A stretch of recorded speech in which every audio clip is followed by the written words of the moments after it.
Is it possible to predict the unpredictable? Could surgeons use a patient's own anatomy to create 3D printed life-size organ models to map out challenges ahead of time, making surgery more precise, efficient, and less invasive? Is it possible? It already is, because every day we're doing what's never been done.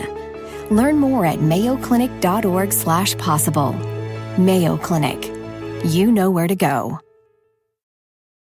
When it comes to quality sleep, Ashley has you covered with top mattress brands at winning prices and with special financing options available. You can snooze now and pay later. Plus, your mattress purchase helps give the gift of better sleep to children in need and U.S. Special Operations Forces. Visit your local Ashley store or shop online today and make every snooze count. Financing is subject to credit approval. See store or ashley.com for details.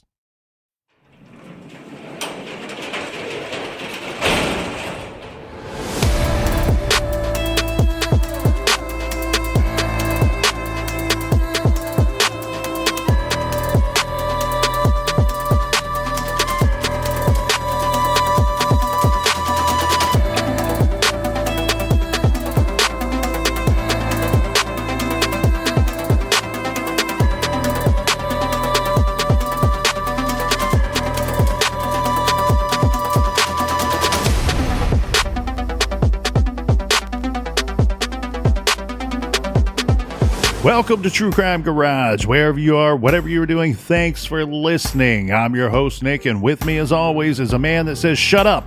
Die Hard is absolutely a Christmas movie. Here is the captain. Yeah, yippee-ki-yay. Warm it up in the microwave. A nice glass of shut the hell up juice. It's good to be seen and good to see you. Thanks for listening.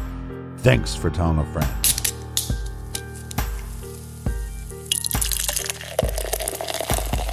Today we are still sipping on something so great. This is a delicious double IPA from Track 7 Brewing Company called Angel of Abomination.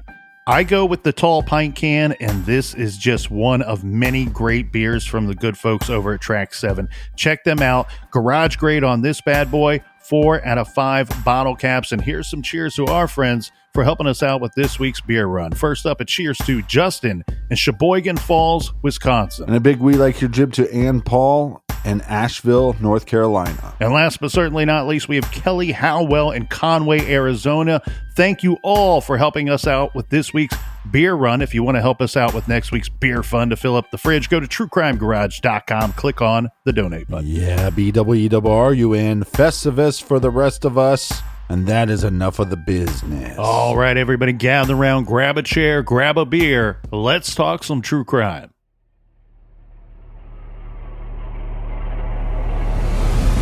At least 7 women stabbed and murdered. A series of murders in the Connecticut River Valley. You suspect it was the work of a serial killer. All were stabbed multiple times. And that's why I'm here, to look for results, to have results, to give those families an answer.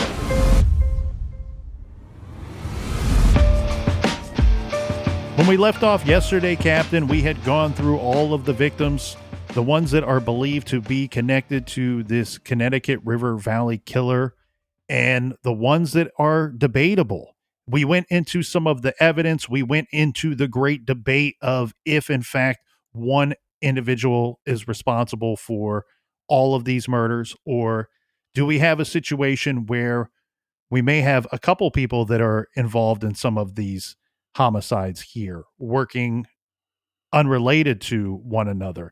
And one thing that's troubling when we start to look at suspects in any of these types of cases, we start to see a weird pattern that there's a lot of bad dudes that seem to be in one area during the course of just a handful of years. And that's always terrifying to learn. So we'll go through the suspects that have been listed or named throughout the years in connection to the Connecticut River Valley killer. One suspect was Christopher Wilder. Now, this is a known serial killer. He killed in the area, but he's not likely, in my opinion, to have been the River Valley killer. We know that he abducted and raped at least 12 young women and girls. He tortured some of them and killed at least 8 of his victims. But this took place all within a short 6-week time period when he went off the rails and he went on this cross-country crime spree in the United States in early 1984. So his series of murders began in Florida on February 26, 1984, and then continued across the country through Texas, Oklahoma, Colorado, Nevada, and California.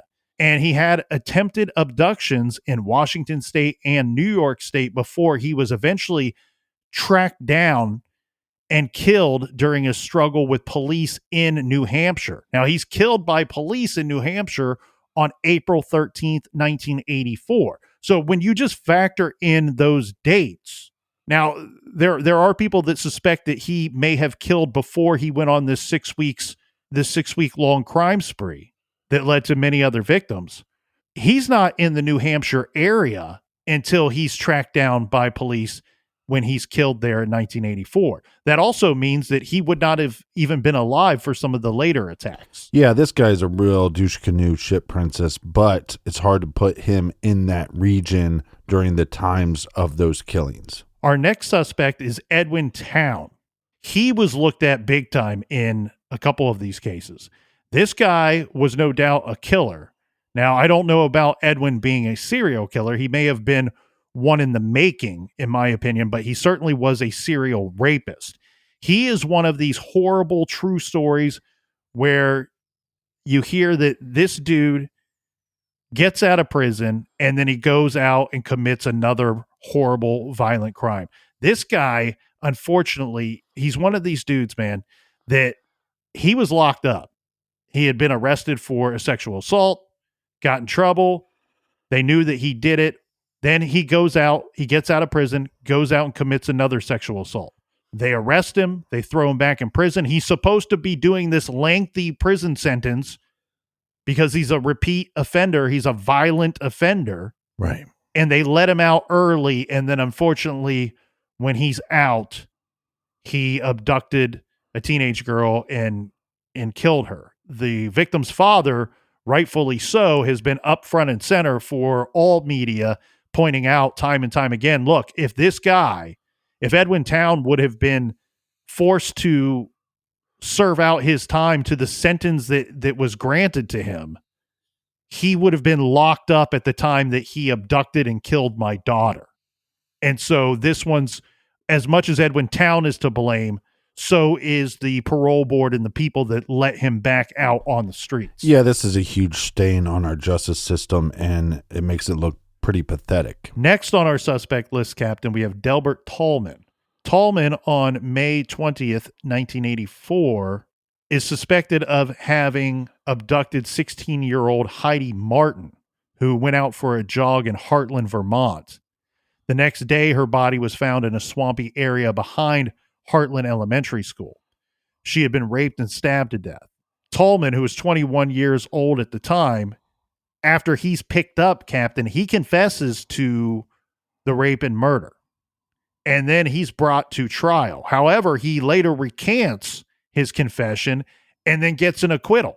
Now, nearly 3 years later, Barbara Agnew's body would be found approximately 1 mile from where Heidi Martin's body was discovered. So in the same general area. Tallman was a resident in Bellows Falls, Springfield, and Windsor, Vermont, as well as Claremont, New Hampshire. This is the epicenter of most of the Connecticut River Valley killings. He was later convicted in 1996 on 2 counts of lewd and lascivious conduct with a child and was incarcerated at Lake County Prison in Florida for failure to comply with sex offender registration requirements. He was released from prison in 2010. Yeah, it makes you wonder how they got that confession. I'd like to dive more into that. It definitely does, but his later crimes would back up the thought that, yes, he should be a suspect in that Heidi Martin case. Right. Now, if you want to look at victimology and say, well, this killer, this River Valley killer likely would hone in on a certain type of victim, Well, Heidi Martin doesn't seem to fit that victimology to a T anyway. And if his later crimes are any indication of who he is and what kind of monster he was, then his preferred victimology seems to be younger people, children.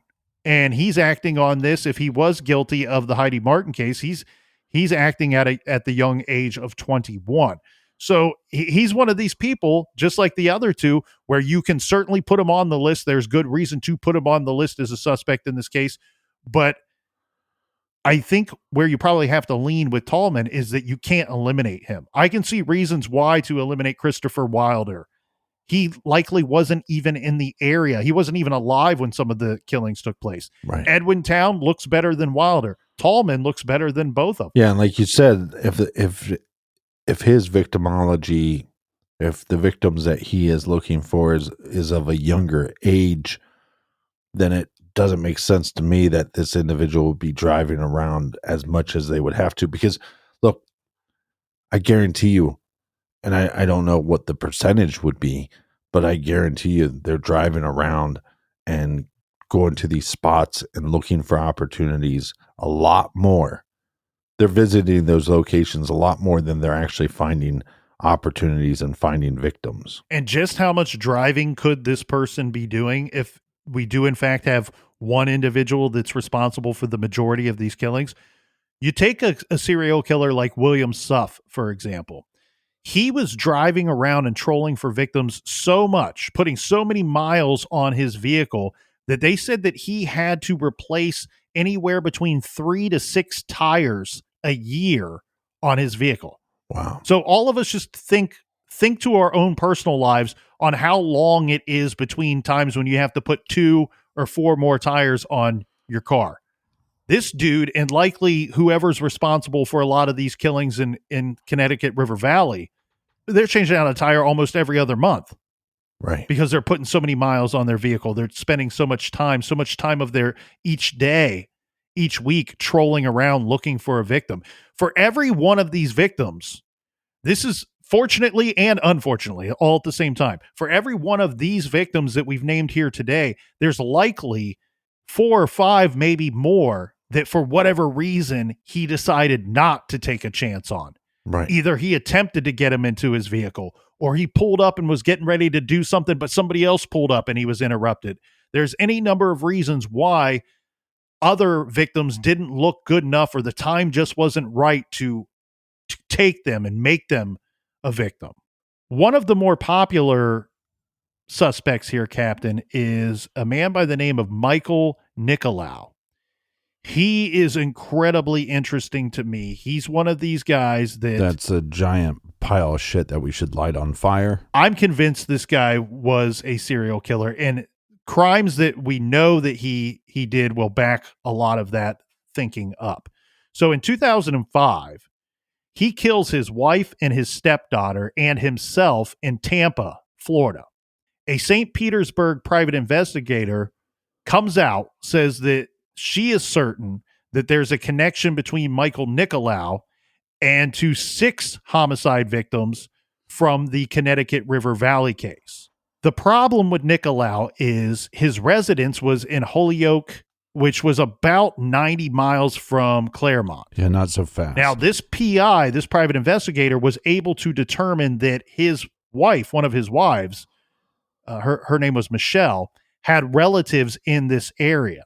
That might explain some of the gaps in the killings. Yeah, that's pretty fascinating. Do we potentially have a killer that is operating in this area, but only when he is in the area and that he's not there all of the time? Right. This is an interesting thought to ponder because, one, we got this guy that we know is capable of homicide. He kills his wife, he kills his stepdaughter, and then kills himself.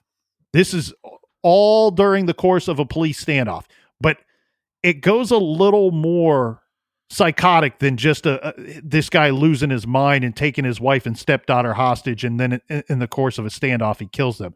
No, he traveled to Tampa to do this to his wife. He traveled to Tampa. They had been separated. He went down there with the purpose of harming and likely with the purpose of killing her and her daughter. He then kills himself. We know that this private investigator was able to link ties to the Claremont area where the epicenter of these killings were taking place. Well, and we don't know what she learned about him. Is it possible that she learned something awful about him and that was the straw that broke the camel's back and he decided that they had to die and that he had to die as well? What's weird about him, though, his first wife disappeared. She's never been seen again. Well, surprise, surprise. Do we have a situation where these marriages are getting in the way of doing what it is that he wants to do? The thing that's really interesting about him, too, is that Michael Nicolau owned a Jeep Wagoneer in the 1980s, which is consistent with the vehicle described by the surviving victim, Jane Boroski. Yeah, which we'll get into more details on her attack in a little bit. One of the thoughts that the profiler put together, Captain, was that is there a potential that this guy travels for work, either only kills when he's home because he lives in the area, or only kills when he's out traveling in the area? I've reviewed at least one other killer, and I'm sure that there are probably more out there. Well, no duh, there's more than one killer out there, you genius. But there's one killer that I reviewed, and his name escapes me at the moment, but he is suspected of 3 homicides, convicted of 1, and confessed to another. So within those 3, he's been convicted of 1, and he's confessed to 1 of the others. They can't lock him down for the 3rd one, but he didn't live in the area. But he traveled to the area regularly, and he chose to make that his hunting ground because the problem for the investigators became that this guy's not local. He doesn't live in the area. It's not easy to link him to that area for when these victims disappear or when they're later found. Right. And like you said, this guy lived roughly 90 miles away.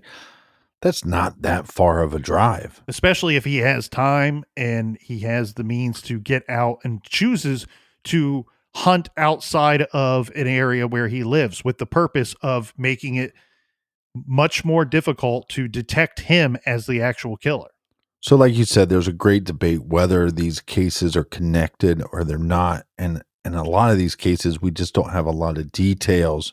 We don't have eyewitnesses, but we have a possible case that is connected to the rest of them, but we have a surviving victim. And I was able to sit down with Jane Boroski to go over the events, the terrifying, horrible events of the attack, which led to her being dubbed the surviving victim of the Connecticut River Valley.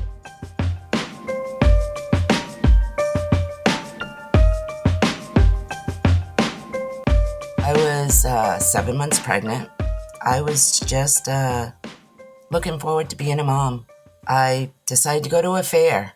Where I lived is also a small community, and they have a county fair every year in Swansea, New Hampshire. So I went to the fair. It was hot and humid that summer. It was brutal. Driving home from the fair, I met up with evil. I stopped off at a closed store. It was right on a main route from Keene to Winchester. I was living in Winchester at the time, and Route 10.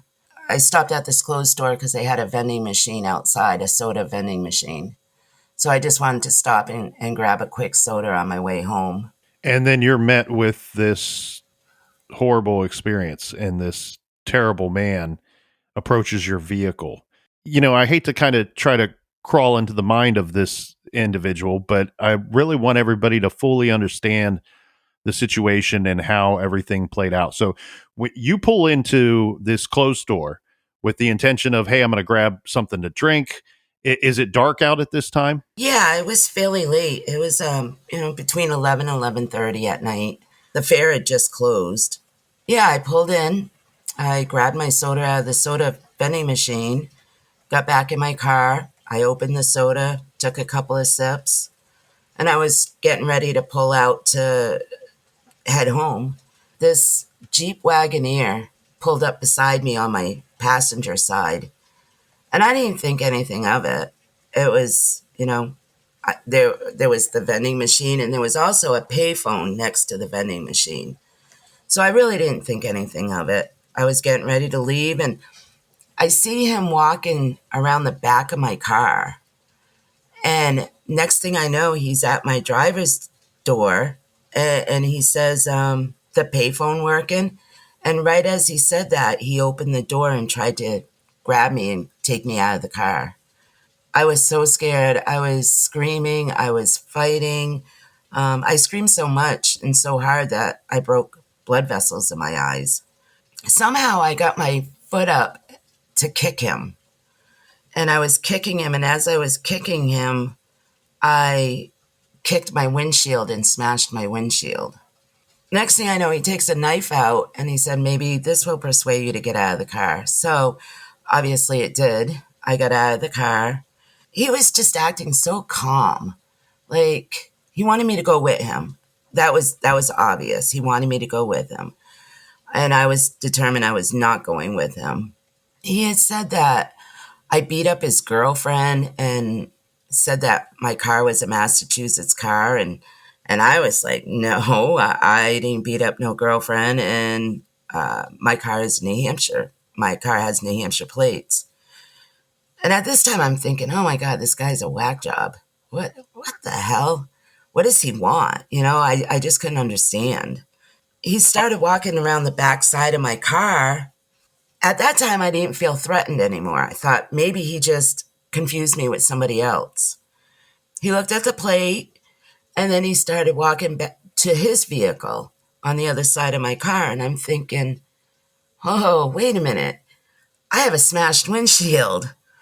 So, of course, not feeling threatened, I said to him, hey, asshole, what about my windshield? I regret those words for the rest of my life, but I didn't feel threatened.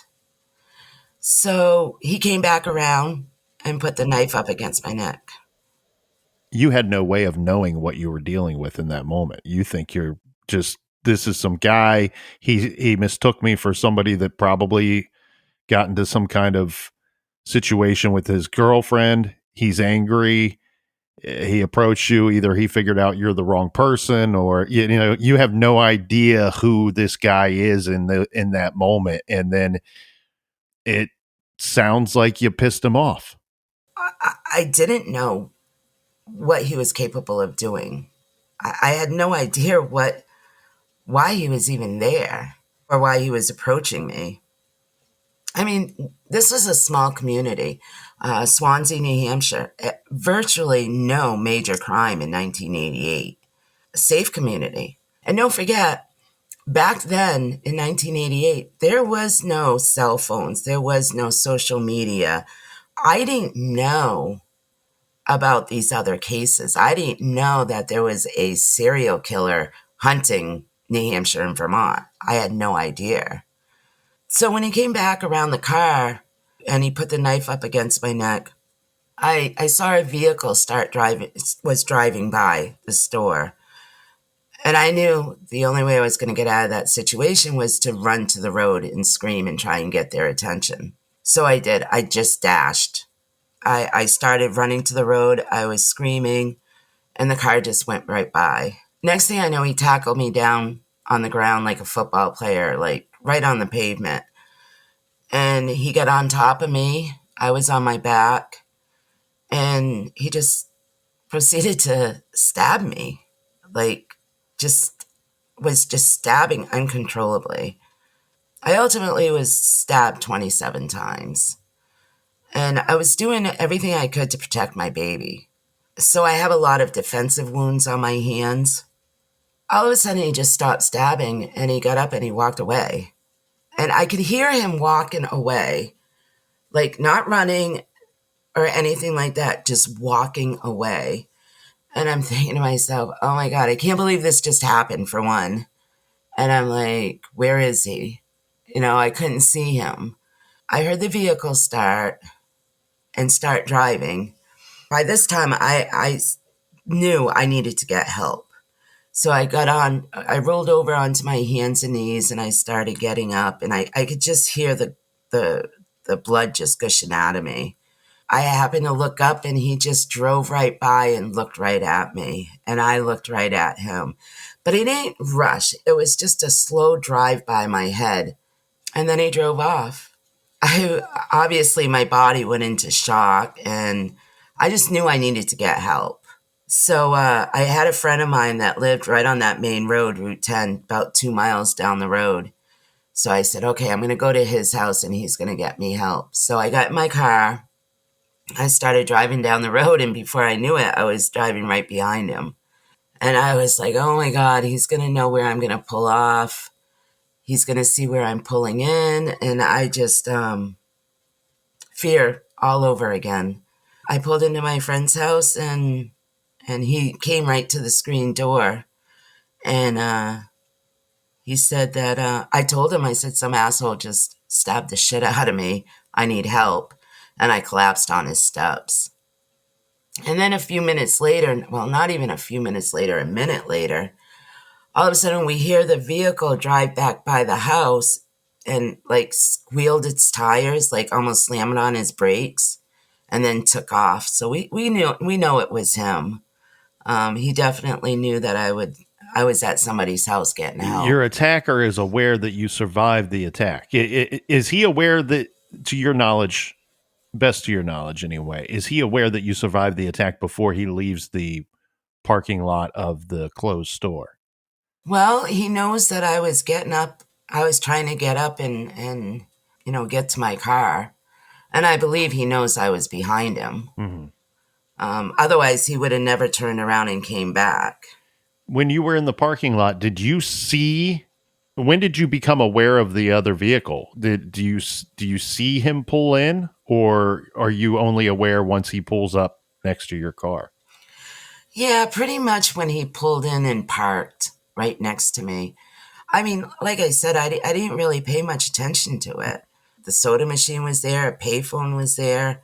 He just pulled in and parked next to my car on my passenger side. Did you see which direction he came from? Did he pull in from the same direction that you were coming from, or? I didn't. Okay. I never noticed that. Just describe the vehicle for everybody out there. These vehicle, and I know we're talking about this well after the fact. We're many years later, and but vehicle description, suspect description, those things are very important. It was they believe about a 1985 Jeep Wagoneer. It had wood grain sides. Mm-hmm. Now, according to the lighting in the parking lot, because they were like fluorescent lighting, it was either a dark blue or a dark green. It was 4-wheel drive. He was like not too awfully tall, maybe 5'9", 5'8", 5'9", slender. He had kind of a brownish hair, slicked back. While I was in the hospital, I actually did a composite of him. There's one that's been out for a long time, and I was wondering, are you responsible for the one that I remember the most when looking into this case years ago is the one with the dark kind of circles around the eyes. There's more than one composite out there for this case, but the one that I remember is kind of the short hair, dark colored hair, the the wrinkles across the forehead and the dark around the eyes. Slender face. Yeah, there's two of them. There's one for the Linda Moore case. That one, he was wearing glasses and a hoodie. And fluorescent lights, they have a tendency at nighttime to make a black or blue vehicle appear to be that green color. Yeah, exactly. And so he approaches you, and it's not mind-blowing now knowing that your attack is likely connected to all these other cases. But what's kind of mind-blowing in the heat of the moment is with the way you describe this to me. He says something to you. That's smoke and mirrors. That's the old magician trick, right? Because it's human nature when somebody speaks to you to look toward their face, which is going to draw your attention away from what he really wants to do, which is get that latch on your car door open before you have a time to react to that. Exactly. And so that to me tells me one of two things or both, that this guy, one, has done this type of thing before, or he's practiced to do this type of thing.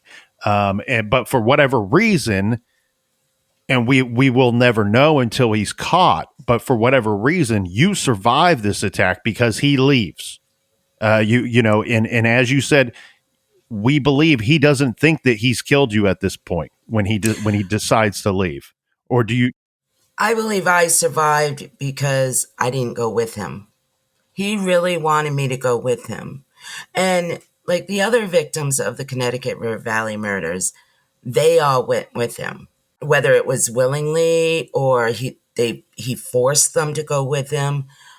But they, except for Linda Moore, they all went with him. So I believe if I had gone with him, I would not be alive. I wholeheartedly believe that. Yeah, the thing here to just describe him again. I know you gave a good description, but I really want to hone in on what this guy looked like back in August of 1988.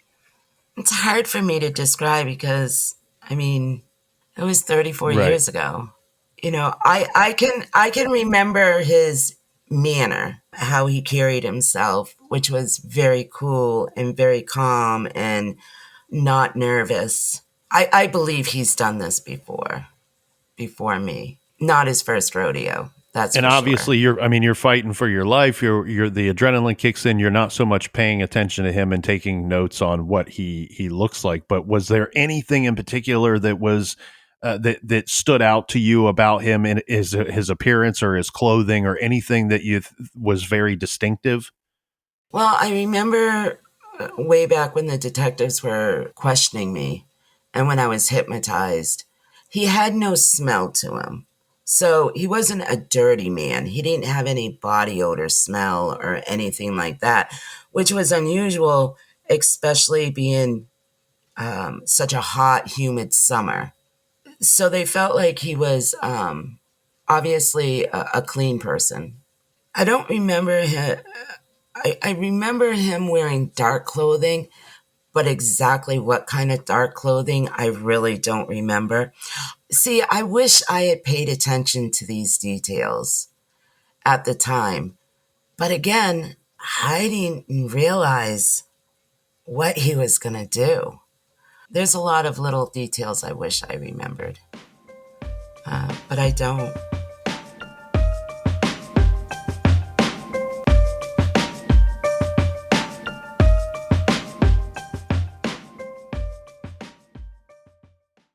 This show is sponsored by BetterHelp. Do you look forward to the holidays? Maybe you struggle with seasonal blues. This time of year can be a lot, and it's natural to feel some sadness or even anxiety about it. But adding something new and positive to your life can counteract some of those feelings. Therapy can be a bright spot, something to look forward to make you feel grounded, and to give you the tools to manage everything going on. If you're thinking of starting therapy, give BetterHelp a try. It's entirely online, designed to be convenient, flexible, and suited to your schedule. Just fill out a brief questionnaire to get matched with a licensed therapist and switch therapists at any time for no additional charge.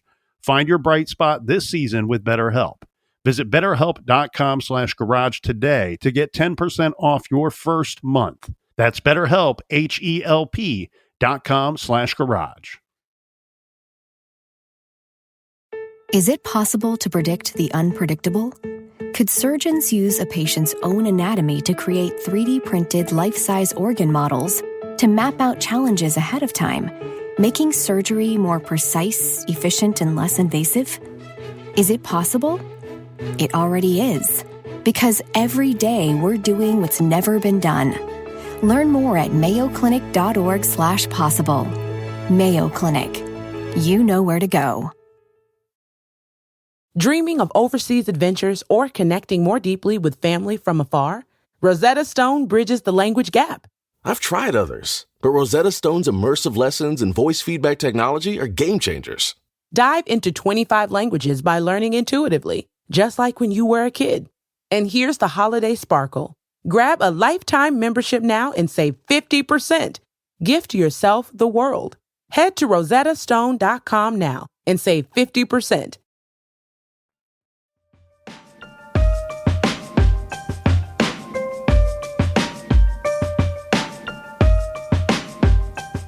Terrifying stuff there, Captain. Thank you to Jane Boroski for sitting down with us and educating us and giving her insights and what actually happened to her that terrifying evening. Now, Boroski mentioned returning to her car and then driving on New Hampshire Route 32. She's now fleeing to a friend's house for help after this attack. As she gets close to the house, now we have this, it's like straight out of a horror flick. Oh my God, I'm right behind the vehicle of the person that just attacked me, that just tried to kill me. She then gets to her friend's house. The friend comes running out to aid her. She's barely able to walk at this point. And this is, she says her attacker apparently made a U-turn and then drives slowly past her and her friend, staring them down before speeding off into the dark of night. Yes. So when you hear this part of the story, and when I heard this part of the story, it makes it seem like maybe the attacker knew that this could be his victim and maybe that she was still alive. I don't think that at all. If we connect all these cases, and I think there's a strong argument that you can, because it's crimes of opportunity. It's a killer in his vehicle driving around, hunting, looking at stores, looking for people broke down on the side of the road, looking for hitchhikers, looking for anybody that's vulnerable. He's driving away from this attack. He is miles away from the attack. A car is driving behind him. This is also these areas that the hunting is taking place in. They're remote. There's not a bunch of cars all the time. The time of day, there's not a ton of vehicles out. So he sees a vehicle turn off into a drive. And I think this was just another thing that he did. Another way of hunting. Okay, I'm going to make a U-turn because this car just turned off into their driveway. I'm going to drive back and drive back slowly to see if there's an opportunity. And then once he might not even known it was the same vehicle. He might not have known that it was a female driver. But once he sees more than one person, he drives away. And I think that just proves that all these cases, the victimology in these cases don't really matter too much to me, because I think the more important thing is when he's out there hunting and having these urges, that when there was an opportunity that seemed there's no other cars coming in, like you said, how many other victims would there be if a car didn't pull up, another car didn't pull up? Or maybe that when they saw somebody at the payphone, when they pulled up to put themselves into a better opportunity to commit this crime, that they saw multiple people in the car waiting on the person that's making the phone call. I think it's more about that they didn't see the killer come back because he thought it was the victim.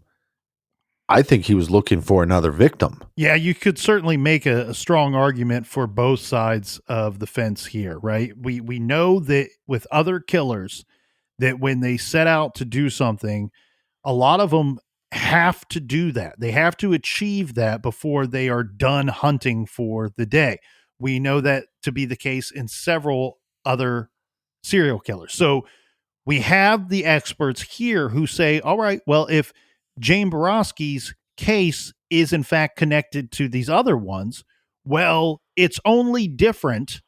The result is only different, and circumstances are only different from some of the other attacks and the other victims because the killer must have been interrupted. So you're exactly right, Captain. If these experts are correct and he was in fact interrupted and was aware that he had not killed this victim that he found in the parking lot was his dark passenger, his Factor X, not satiated. Was he not able to get that thrill that he was seeking that night? And was he trolling for another victim and happens to see this vehicle and thinks, oh, they turned in there. I'll see where they turned into and how vulnerable they look as they're getting out of their vehicle, and then realizes, oh no, that's the woman that I attacked and she did survive, and then drives off. The other thing though, too, the other argument for against it would be Jane's description of that night, where she says, oh, the first car she comes in contact with, she is very aware that it's the vehicle of the man who just attacked her. So we know that she's close enough to identify his vehicle. Right. And even though they were only together for a brief period of time in that parking lot together, she was well aware of what kind of vehicle he was driving. He very likely as well. She was close enough for him to identify her vehicle, and he has his oh shit moment. I've got to turn around. She pulled in. I'm going to finish the job. And now as he's slowing down to get a look at what's going on, he realizes there's somebody else there. This is a safe place for Jane, and I can't go into further risk by attempting to attack both of these people now. I'm better off to just drive off. One thing that I thought was amazing in her case and terrifying, this is one of the things that stuck with me from being a little boy watching that Unsolved Mysteries. When they show that reenactment of her hypnosis session, where she's saying she's trying to see the license plate, the rear license plate of her attacker, and this, as portrayed on Unsolved Mysteries, would have been from when she pulled up from behind. He's already fleeing the scene where he attempted to kill her. She survives. She's fleeing, trying to get help for herself. And then she sees the attacker's vehicle, sees his license plate. She's trying to make it out. But in that hypnosis reenactment, she says the license plate is dirty. Okay, well, a Wagoneer is a vehicle that you could have taken off-road. You could see, given the terrain off of some parts of Interstate 91, that, yeah, you could have muddy tires or dirty vehicles or vehicles that appear to have been off-roading. But I remember as a kid thinking, how scary is that? It's very likely that this dude simply, at some point, stuck his hand in mud or a puddle and rubbed it on the back of his license plate because he knew he was going out trolling. He knew he was going to be out doing committing some very suspicious behavior. And any deterrent from people being able to identify him as that person is in his favor. Right. Or is this guy a sick son of a bitch and wipes his own ass with his own hand, then uses his little shit hand to cover up his license plate? I mean, it's possible. Thankfully, Jane survived, as we all are well aware from the interview there. But I say that chuckling, not just because it's silly for me to lead in that way, but I do want to get into some of the details here because it's important. The devil is in the details. Her life was saved that night by herself and by her friend and by personnel at the hospital where she was later treated. Right. This was a horrific attack. She suffered a severed jugular vein, 2 collapsed lungs, a kidney laceration, and severed tendons in her knees and in her thumb. She's pregnant at the time, and fortunately, God bless, her baby survived, although not without complications. What we do get, though, is Jane is able to provide authorities with a composite sketch and then later the first 3 characters of the attacker's license plate.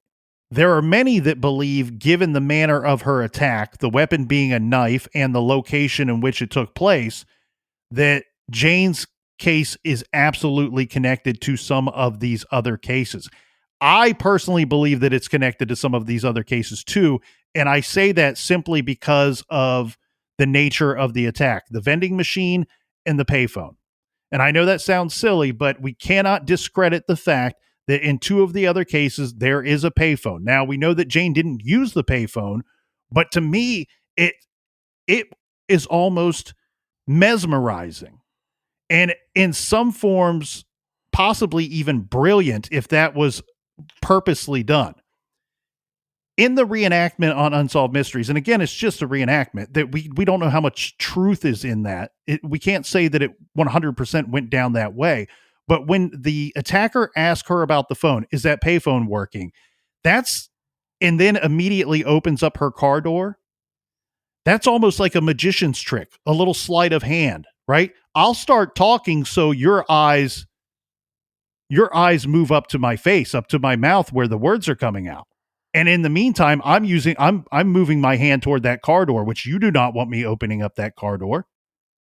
I've taken your attention off of the car door and now away from my hands. The other thing that's almost brilliant too was that just a very simple way of figuring out very quickly, had she called anybody? Right. Because and again, I think in some of these cases, there's evidence to suggest that maybe the victim's vehicle was moved. If he intended to abduct her from there before she puts up a struggle, he may have intended to go back and move her vehicle. Yeah, that makes a lot of sense. But you don't really want to do that, or you don't need to do that, I guess, if somebody is already aware that you were in this location. Hey, does that payphone work? She says, I don't know. She doesn't know because she didn't use it. That might be good intel for the attacker. Originally, shortly after her attack, we have a big shift in the investigation. Now we have with this composite sketch and with her statements and police believing that she would be able to identify her attacker should we place him in a lineup. They're now very optimistic that they're finally going to be able to bring closure to potentially some of these other cases. Well, the vehicle that she describes is a Jeep Wagoneer, and she doesn't describe it as a beat-up vehicle. And so, again, you're in this area. You're hunting for victims. You see people that are hitchhiking. If you have a nicer vehicle, they're more likely to get in the car. And also, that type of vehicle, not hard if you attack somebody at one location that you're able then to move them pretty quickly.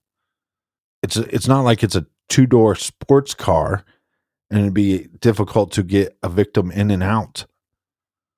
This is a vehicle that has a big hatchback. If you commit a crime somewhere else, you can take that body and put it in the hatchback, drive down the road, and then quickly get them out of the vehicle as well. She described the attacker as driving a Jeep Wagoneer with faux wood paneling. And that is more concrete than this portion. Because we have the hypnosis session, which leads to her stating that the 3 of the numbers on the license plate were likely 6, 6, and 2. And she also states that it's possible that the license plate was from New Hampshire. Again, I think you put the heavy weighted material and evidence here is the Jeep Wagoneer with the faux wood paneling. She seems certain on that. The 662 on the plate and potential New Hampshire plate, a lot less credible, although all she's trying to do is help. Now, she goes on to describe the attacker as being blonde with thinning hair and had a narrow face and was between 5'7", maybe 5'8", 150 to 160 pounds. One thing that was interesting to me here, Captain, was I always thought of this type of vehicle as rather unique. Certainly not one of a kind, but more rare than more commonly driven vehicles. Yeah. But we have information here that police, armed with this information from Boroski from her attack, they tracked down 1,600 Wagoneers that were in the larger area here, and they were unable to connect one of them to Jane's attack. And it would appear that the killings stopped following Jane Boroski's attack. And then, as we pointed out earlier in our coverage, a lot of these cases, if not all of them, have become very cold since. That's a difficult thing too, because with some of these killers, we see that they wrestle with this demon themselves. And is it possible that this serial killer was wrestling with these demons, and then by realizing that one of his victims got away and that she was able to identify him, now there's a sketch out there. Now the identity of my car is out there. Is that enough for this person to try to put that part of their life behind them?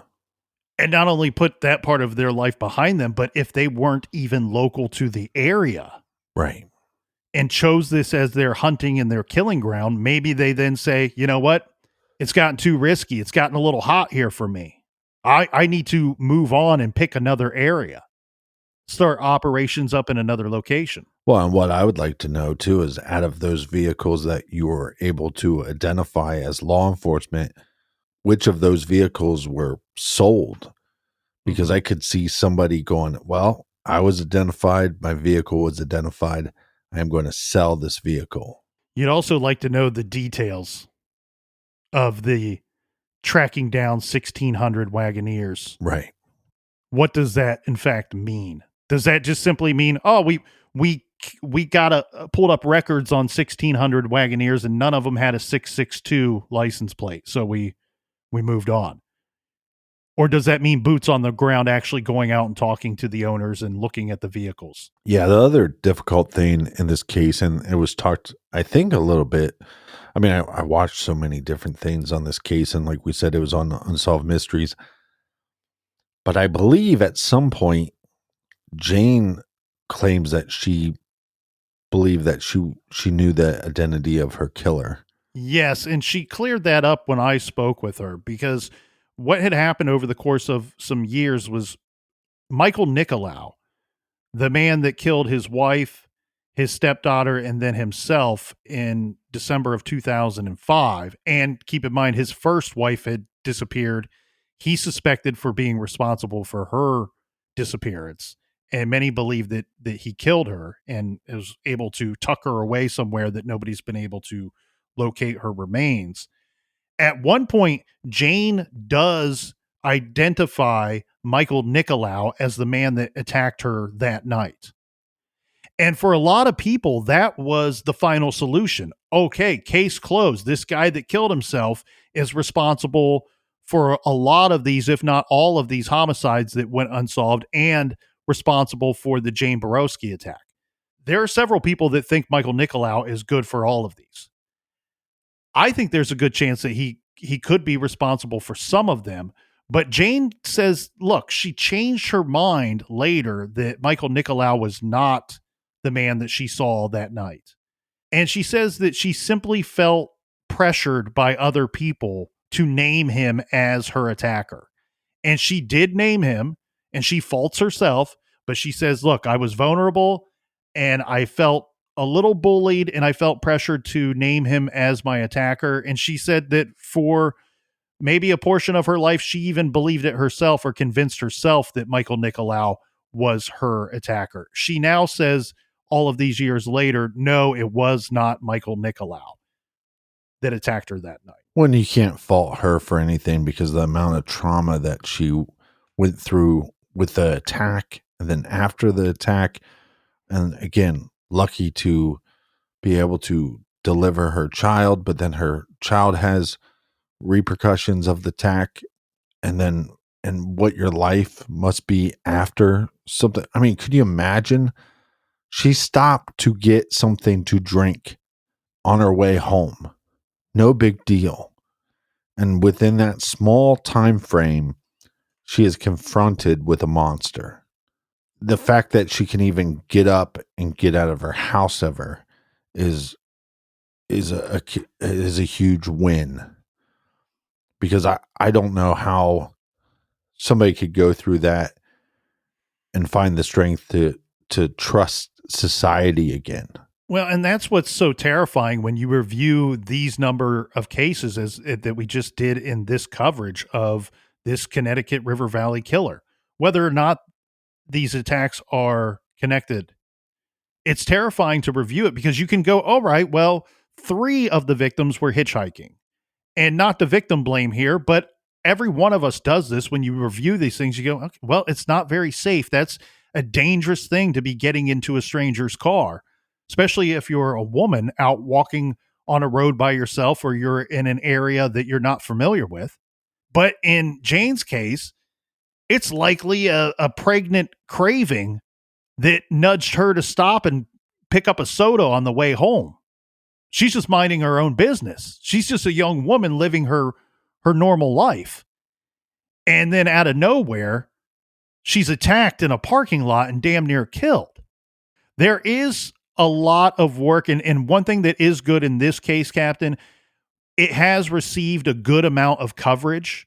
There are a lot of websites out there that are dedicated or devoted space to the investigation and into some of the information in this case. And it's been covered fairly well on TV as well and in the media. There is a profile out there. And again, depending on where you go, you're going to get various forms of this profile, but I'll give you the simple version, which states that the killer is a loner. Now, to really kind of dissect that statement, you look at somebody like Dennis Rader. He would have been considered a loner as well, even though he had a wife, children. He was active in his community, at his church. He was involved with the Boy Scouts. You look at that and you go, well, this guy's not really much of a loner, this Dennis Rader. But when you really start to peel back the layers of the onion and you get to the core of Dennis Rader, you realize that while he's out doing these other activities, it's a facade. He's only pretending to be the guy that you know, the friendly neighbor, the active Boy Scout troop leader, the person that's involved in their church. He knows that he needs to pretend to do that. All of his true self is experienced through lone activities, through solitary individual activities. He's trolling around for hours by himself in his car. He's fantasizing about killing and torturing people for hours by himself. This dude, Dennis Rader, even would go to a hotel and check in and spend the night by himself just to have a night to himself. That's how much of a loner he was with putting on the act of being normal. Well, and I think Dennis's case is not unique in the fact that, see, some people close to him knew a little bit about these demons. And because of that, I think is another reason why he was involved in his church so heavily, because then the facade is maybe not just to society, but the facade is to the people closest to him. The profile goes on to state that these are calculated attacks, that the killer has attention to detail and routine, and is likely a collector. That's interesting because where we have these cases, and many of them, there's no signs of sexual assault. What we've been told for years by the experts is that a knife is certainly representative of a psychological sexual assault. And that a lot of times when there's no sexual assault present by these serial offenders, that they are collectors. They take something of the victim, and it is a sexual component. There always is a sexual component to the killings. I think with some of these cases, it gets incredibly difficult to deduce exactly what happened because of the decomposition, because the amount of time between the victim was abducted and then the remains later found. Well, yeah. And again, I know I keep harping on this point, but these are all crimes of opportunity. Mm-hmm. So therefore, in one case, there could be an opportunity. The crime starts, it evolves, and maybe then there's an opportunity for sexual assault or rape. And in some of the other cases, there wasn't. And so I think that's what makes it so difficult to figure out if these cases are connected. Because like we said, you can make an argument, well, the ages are different, their backgrounds are different.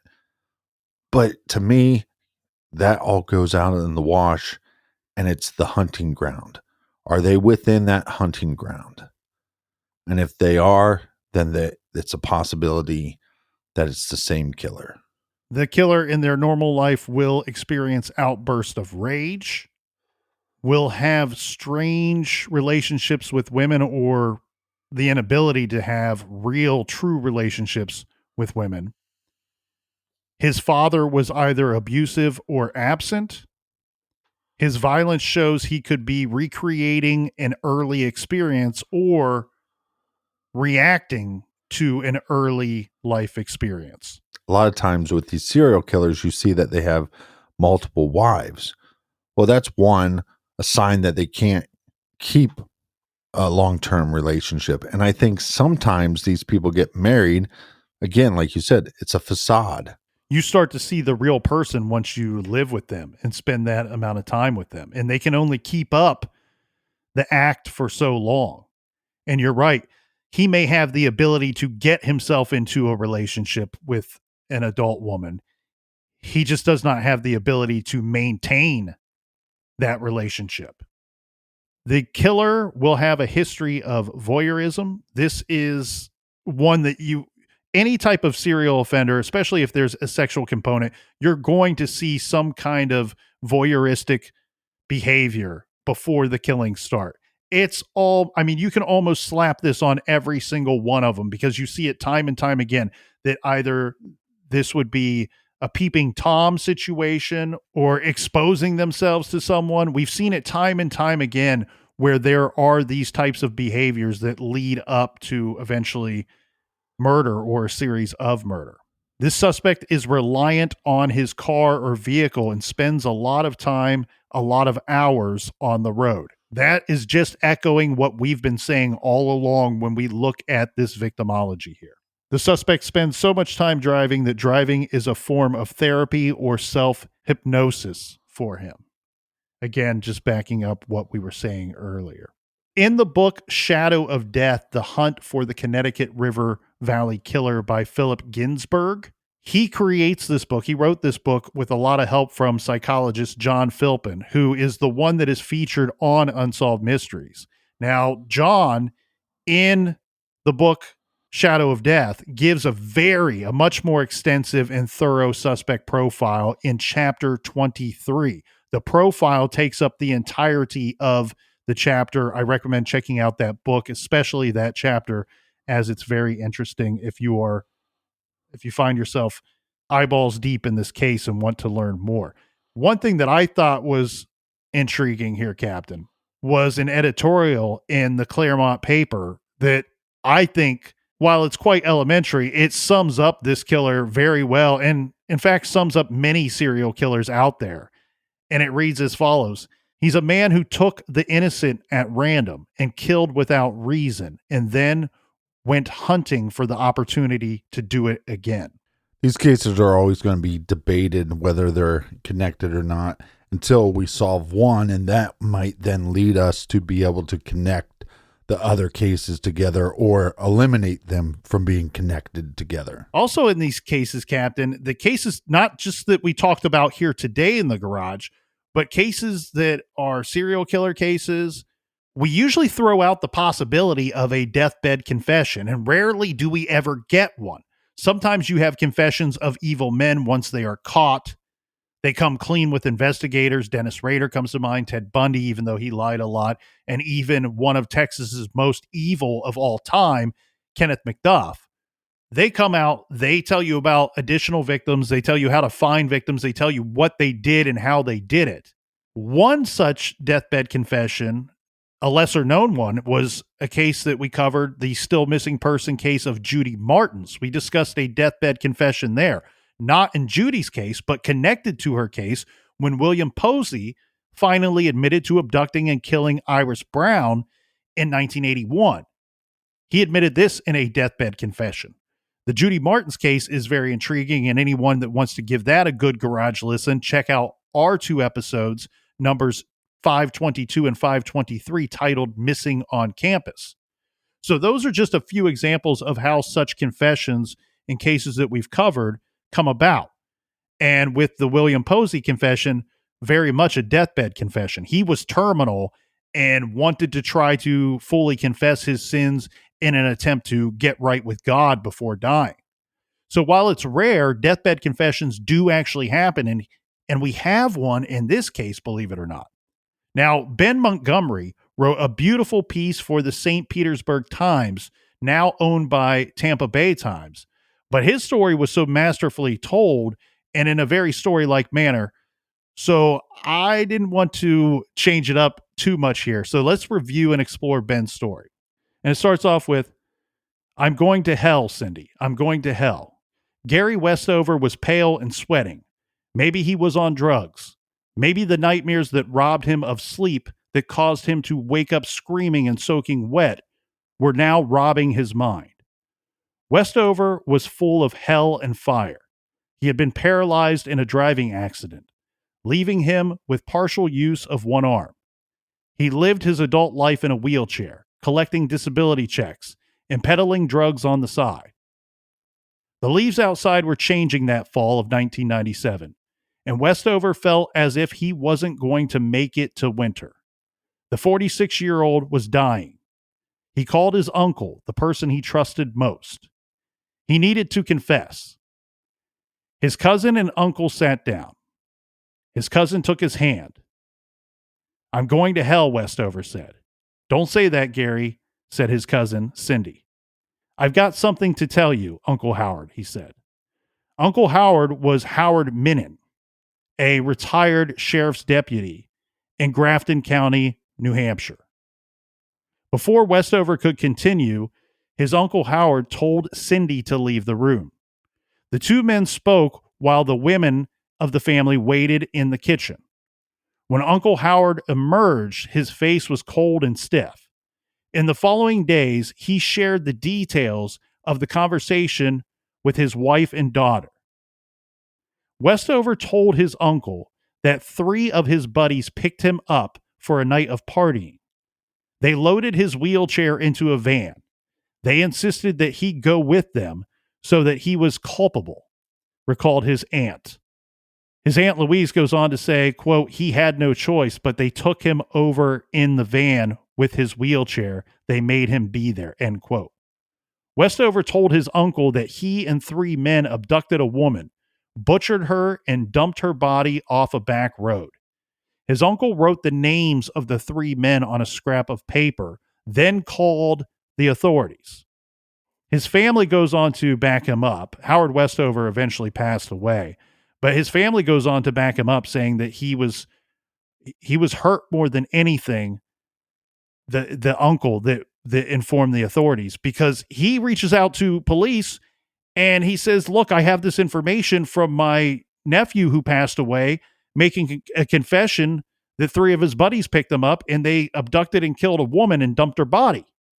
And he says that the police didn't seem interested in his information, that they didn't believe this deathbed confession, which truly hurt the uncle, because he's like, "I'm former law enforcement. I heard this confession and I believed it to be true, and that's the only reason why I'm bringing it to you guys." Gary Westover died in 1998, and the details of this confession are murky. We have the family that says, he told us, he gave this detailed confession. It was passed along to law enforcement. And as far as the media goes, that's where the confession sits. But what's interesting is within that confession, Michael Nicolau is one of the individuals that is hinted at being one of the 3 men that picked up Gary Westover that night. Dun, dun, dun. And made him be a part of this attack. And in fact, the family believes that this confession was in regard to the Barbara Agnew case, the still unsolved Barbara Agnew case. Yeah, makes sense. So they communicated all of this information not only to the authorities, but to Barbara Agnew's family as well. They stated that because of Gary Westover's health, he's quadriplegic, and that he was involved in this, that of course he's not innocent of anything, but they believe that he was simply afraid for his life, and that's why he didn't tell anybody until he was at death's doorstep, because 1, he didn't have the ability to defend himself against these 3 other men, or the ability to defend his family against these three other men. I think his family lays out a good point of the reason why we should believe this story. And I wish law enforcement would have taken this story way more serious. I would like to know the details of this case because it seems very odd, seems very strange that three men would pick up their friend, their wheelchair-bound friend, and bring him along for something that on the surface, from what we do know, it appears that he might not have fully been on board with or didn't know what he's going to be involved in. Part of me wonders, Captain, was he used in more ways than one, but maybe as some kind of ruse or lure to obtain a victim, which is pretty sick. Remember, when you go back and you look at some of the details of the Barbara Agnew case, we know that her vehicle was found at that rest area. No one's really certain. In fact, they're baffled as to why she would stop so close to her home. Why would we find her vehicle stopped so close to her home? We know that it was snowing out that night. I mean, if you're out there looking to procure a victim or get somebody to stop to be a potential victim, a guy in a wheelchair on the side of the road on a snowy night might just get somebody to stop. Barbara Agnew was a nurse, a person that cared about helping other people. Well, and she took an oath. It might be her love and her care for her fellow man that led to her being tricked into stopping that night. Well, and if the confession is true, which I believe it is, I have no reason not to believe him or believe his family. Then you have three individuals that are capable of committing any of these crimes, all in the same area. Are these crimes connected? And was there one killer on one of the crimes, two killers on a different crime, three killers on some of the other crimes? And is that why it's even harder to piece this puzzle together?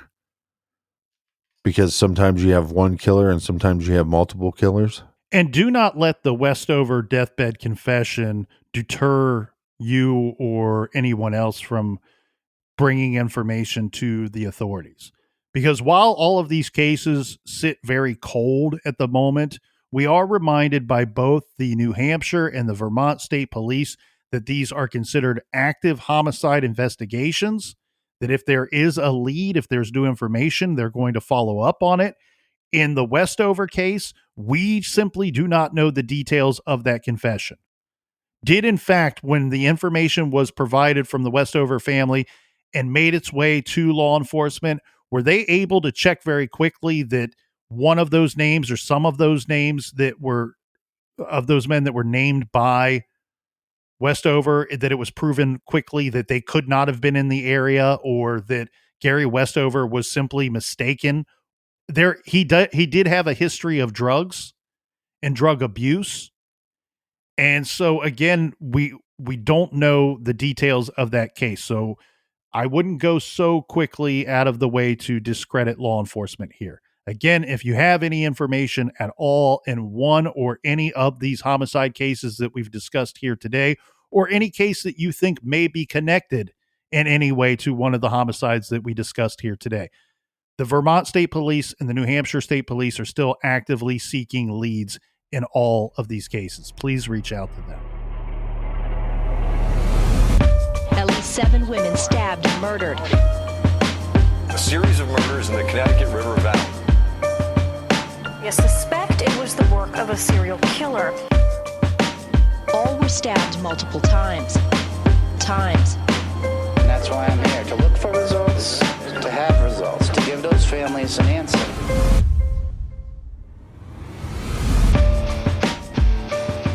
I want to thank everybody for another awesome year.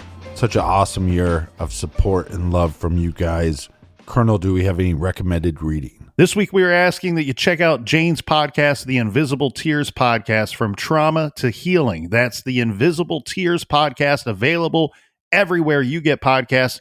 If you don't have time to write that title down right now, don't worry, because you can find that great title and many, many more on our website's recommended page at truecrimegarage.com.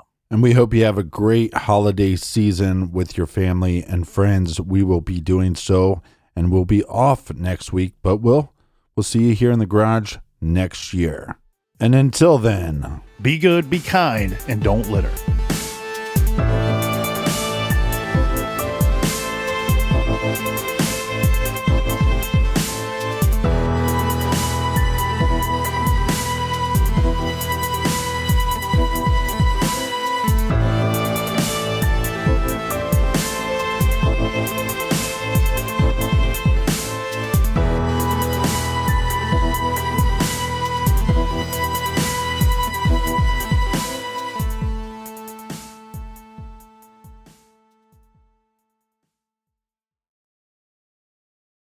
Is it possible to predict the unpredictable? Can 3D printed life-size organ models help to map out complex surgeries ahead of time? Is it possible? It already is right here. Mayo Clinic. You know where to go.